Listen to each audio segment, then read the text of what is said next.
With the new Forza Motorsport roughly 2 weeks away, I think there's still a lot of issues that need to be ironed out, particularly with the wheel support. I saw a lot of people on my most recent video saying, pause real quick, I just wanted to say, everybody who supported the last video, it really blew up for me, even though I'm like a 50 sub YouTube channel. I really appreciate a lot of the discussion and people hearing me out, even if they disagreed with my opinion. And I was just, thanks, really, like, thank you all for hearing me out and politely disagreeing and giving me your reasons why, because my eyes were kind of opened on some of them, you know. So yeah, thanks. It's okay, but it could be better.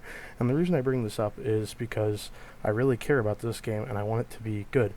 I believe the devs have put in a tremendous amount of work, but it needs just a little bit more, the cherry on top, the last 10%, to really make this game the best it can be. I'm going to be discussing some of the things I think I have changed my mind on, and some things I think I still agree with that need to be improved. So the first one, since I mentioned it, will be the force feedback. My opinion has changed, and I'm going to cite some sources, being some other YouTubers who have actual seat time to prove this. By seat time I mean like on track in real life. They are not just, you know, on a simulator constantly, although I will use some simulator footage, and I'm kind of mixed. I think after watching SuperGT's video of him tweaking the settings, I have changed my mind about the curbs. That was the big thing. The reason I think the curbs are a really big issue is because that can be the deciding factor between whether you spin out or you make a pass, or if you have a you know, second increase in lap time. You know, it is a big deal, and it is not as small as some people tried to make it out to be. Specifically on banked or steeper curbs, they just didn't seem to give me enough feedback through the wheel. To explain this better, imagine you're driving up onto a curb at a low speed at kind of an angle. Typically, the wheel is going to pull. You'll feel the suspension compress and jack in different ways to find a resting point. Here's a real-world example of that with me driving a sports car up onto a slanted curb without touching the steering wheel at all, and you can see the wheel move and react to that change in surface angle. Now let's compare that to a very similar situation here at Grand Oak, and as you can see, the wheel isn't really moving much here.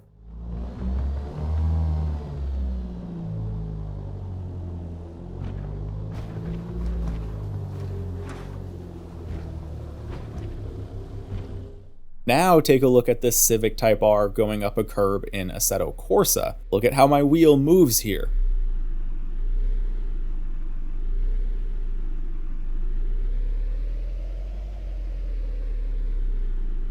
Now, I thought that maybe this was just because the game is simulating stronger power steering or even electric steering, which would heavily dampen this effect, but this is a place where the bright settings should still be able to bring out some more feedback here. And for the record, I did try this on both my settings and the default, just to be sure, and it's the same both ways. Change feeling and sense of load on the suspension just wasn't there as much as I would have liked, especially at Kyalami with its elevation changes and the final corner at Mugello. I wish the weight transfer there came through a little better.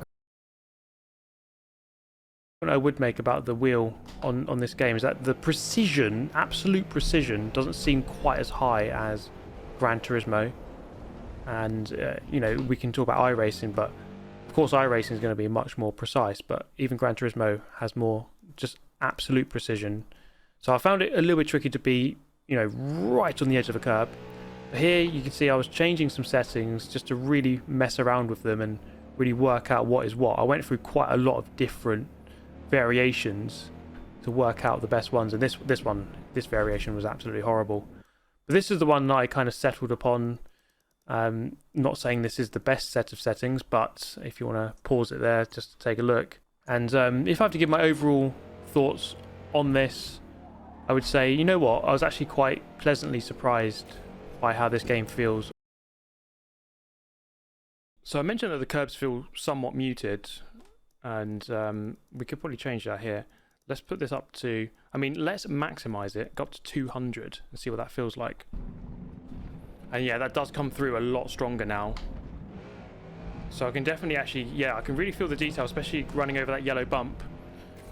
So turning up this road scale setting, I think, has improved the feel. So overall, for the force feedback, I'm kind of split both ways, although I do think because this game is meant to be a pretty big AAA release, this is not some indie studio, this is Turntid, Microsoft Forza, you know, these guys have money, and I think, I hope at launch that they have a bunch of presets, kind of like Project Cars 2, for your wheel. I personally am not the best at setting up a wheel, but after watching a couple videos, I think I have an idea. But I think this game would greatly benefit for casual players like myself who are on a wheel but aren't the most experienced. Having a preset would really greatly help. So my next one, I still kind of stand on this, is the car models. So some people had said, why does it matter? It's like, just play the game as long as the handling is good, and you know, it's such a lazy point. Why would you even bother saying that? Well, I think it's really lazy on the part of the devs. See, this, like I said before, this is turn 10. They have the money to do so. They can actually get, like, they can outsource a studio to make these car models nice. And if we allow the devs to just kind of, like, gloss over this is what gave us shit like the same Forza Horizons over and over, and why Forza Motorsport 7 was not very good. It's just, like, the complacency of the people who play these games. They're just like, whatever, it's another Forza, I'll play it anyway. You know, it's kind of going to become the next Call of Duty. So that's why we really need to apply pressure and tell the devs, hey, this is what we want in the game. This is what will make it better. This will ultimately keep me coming back each week. You know, if you're going to be inside the cockpit 90% of the time on a wheel, because this game is closer to a simulator than Horizon 5, I think they should really take their time with a lot of these cars. And, you know, if that means in a future update we get, you know, a more detailed interior, I'm kind of okay with that post-launch, you know. Where at launch they might use an older style model for a car, but over time they kind of update it here and there. I'm cool with that. But I don't know if many people know this. Some of the car models, and this is recent, so Horizon 5, are pretty undetailed. I'm going to go ahead and load up the game here so I can show you. So it turns out I actually refunded, I don't have I had the game on Game Pass, so I never actually bought it. But I wanted to talk about the Corolla because I predominantly really like Corollas. I have quite a few. So if you look here at the front fascia of the 8.6, this is just completely off, and it doesn't seem like a huge issue, but it's these little things that, you know, really over time it's just like, what the hell. So let's go ahead and pull up an actual 8.6 Panda Truno. See here the Reddit post even says, why does the 8.6 front end look so gross? Okay, so here we can kind of look at the way the pop-ups actually are. These pop-ups are not very close to what they're actually supposed to look like here. You can see the headlights actually take up more of the bezel on this one than they do in real life, and the pop-ups in real life are a lot more symmetrical. And in Forza, they're just, what the fuck? This looks like an asset they got from some, you know, Russian mod site. Once again, this is the style the pop-ups are like.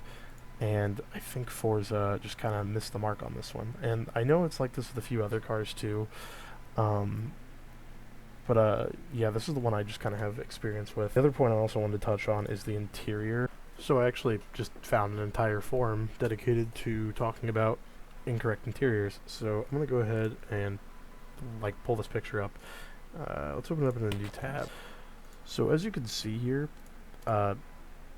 this should not be in a AAA game. We have the little climate control vents here just completely sealed off with plastic. The clock has no reading, and I just want to make sure I'm not crazy here. Let's pull up another picture of it. Again, no clock, it's not working. And the sealed vents, another sealed vent here.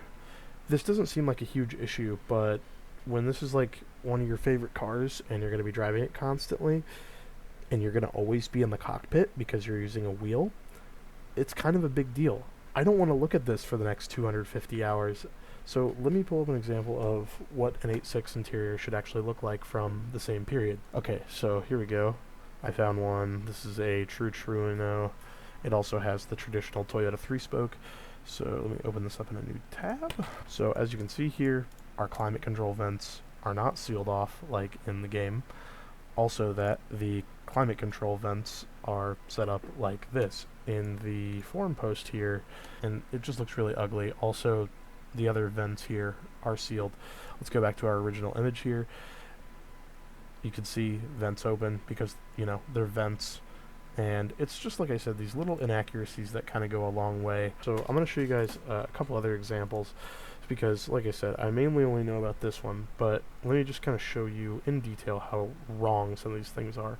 So in this forum, there is this guy. He has the Gran Turismo 6 model overlaid with the Forza one, and you can just see how severely off the proportions are. The car is massive, which may not seem like a big deal until you're in a race and your car takes up way more room than you thought, and it's just wrong. It shouldn't be like that, you know. And here's the S15 model, you know what I mean, the Silvia. This guy also showed off the 22B STI, I believe it is. I'm not entirely familiar with Subarus, but here's the correct model from one of the Gran Turismo games.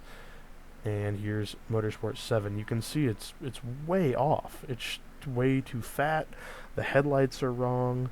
The grill is way more just humongous. It should not look like that. A lot of these models are really old, and most of them are basically updated and updated and updated and updated. They're all from like 2005, 2006. The first three Motorsport games, which back then I can kind of understand, you know, it wasn't nearly as good. They didn't have this good laser scan tech, you know, shit that we have now, but there's really no excuse. These models need to be updated. And yeah, I think now would probably be the best time to do so going forward, so we have more modern models. Gran Turismo did it sometime around GT6 with the turn of the console generation. When they went to GT Sport, they didn't have as many cars, but the models were more detailed. They looked better. They were quality. This is just lazy negligence. They should know better. This is turn 10 Microsoft. These people have money, you know, they have time, the ability to outsource the stuff to better 3D model guys. So I actually just wanted to prove that Forza actually does know how to set up a good model. I'm going to use the AW11 MR2, and yes, this is an actual AW11. I'm not going to source it from an AW15, which is the NA non-supercharged version. So as you can see here, everything is pretty accurate. They even got the split down here. There's this little split on the front bumper things here. I forget. It's basically just like this little rubber plastic lip here, and that is fine detail. Let's go ahead and hop over to a real example here. We have this one, and you'll notice there's no can't think of the thing, the vents here, because this is on the driver's side, while this one is on the passenger side. And they got everything. They mean little blinker there, not one here, not one there, you know what I mean? They even got the pinstripes location corrected. It's where it should be, you know. The supercharged badge, I believe, is in the wrong spot. I think it's supposed to be more up towards the door, but that's kind of a nitpick and not a huge deal. Okay, so this is a really low quality image, but bear with me. This is out of a brochure, and I was just kind of trying to prove the point. They got the wheels correctly, you know. It could be a little higher quality, but you know, it's better. It's way better. They did a really good job. Yeah, that's kind of my case, that they can make a good model if they really try, you know.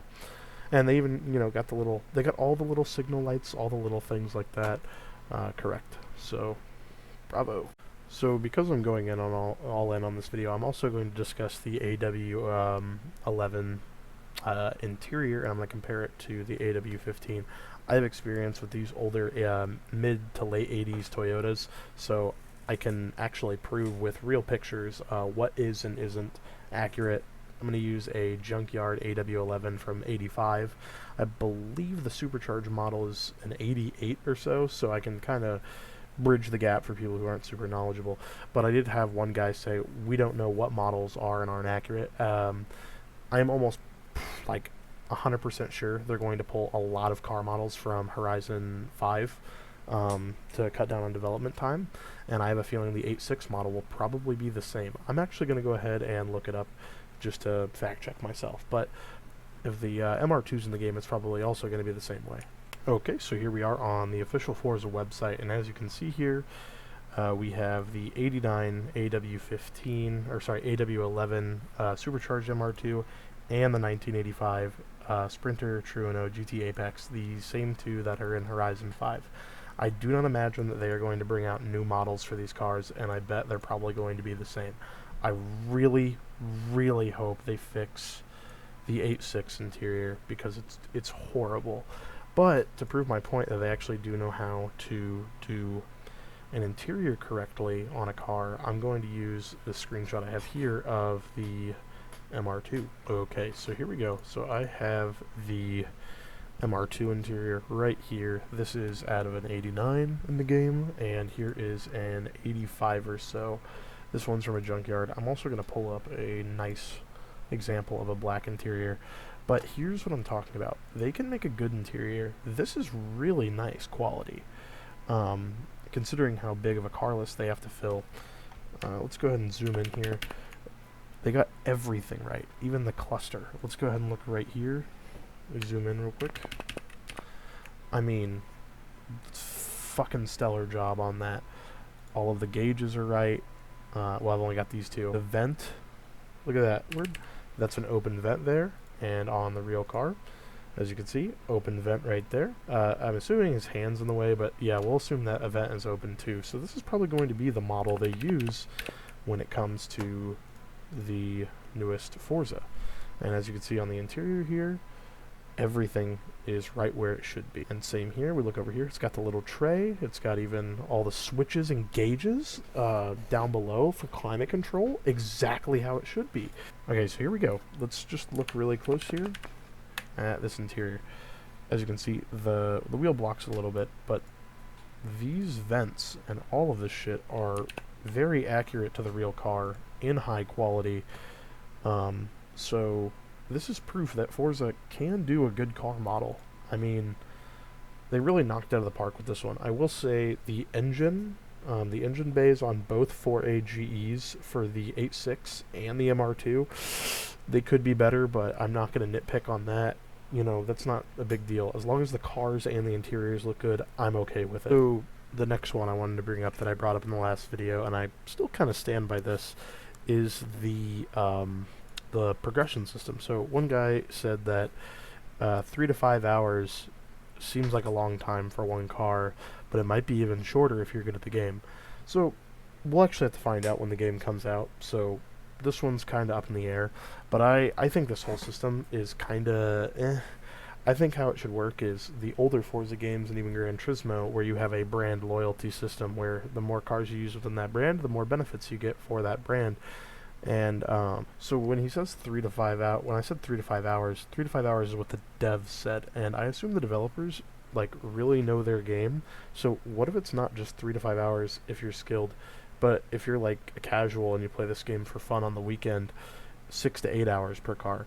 After a while, you're just gonna be like, man, this is such a grind, and they might implement a paywall. You know, this is artificial playtime. This does not really add to the experience all that much. And even in the video, I was kind of saying that like you'd be locked by playtime in your class. You know, you wouldn't be equal. You guys couldn't be equal with your opponents because you don't have a certain tire compound or you don't have a certain thing. And you know, this could be based on certain class, certain division. So there is that. There's locked class racing, but I don't know. I'm kind of up in the air on the progression system. I do like it. I think it's cool that they add the idea of individuality to each car, but I just don't think this is the way to go about it. I don't really have a particular fix for it other than what I proposed like a minute ago about having the brand loyalty system from the previous version. Now that I've complained a bunch, I might as well touch on some things I'm actually really excited about. The handling on controller and gamepad or whatever is going to be amazing. I've heard so many great things about it, and that's kind of nice because I don't just always play on a wheel. I do play on controller. Some nights I'm just not in the mood to be on the wheel and have it all hooked up. So I'm really happy to hear about that. The braking, hitting the brakes in the car feels amazing, especially without ABS on. So you can lock your wheels up and you don't just die instantly. The feeling of turning the car in, the weight, everything on a gamepad feels immaculate. And I'm super happy to hear about that. On top of that, I've heard, well, not even really heard, I've seen the track list, and the track list is amazing. I love the track list. So many great IMSA and like Trans Am series, like road courses, shit like Mid Ohio, all stuff I touched on in the previous video, and the new fantasy tracks. I love them. I am so excited. I remember when the trailer came out for E3. Maple Valley. When the new Maple Valley trailer dropped, I was so excited for that, and I think they knocked all these new tracks out of the park. Overall, I'm pretty excited for this game, but my points mostly still stand. I just kind of wanted to use this video to go a little bit more in depth. I just wanted to thank everybody for your support, and remember, follow the conversation, and give me your takes in the comments. Just keep it civil, and fuck Forza Arrow.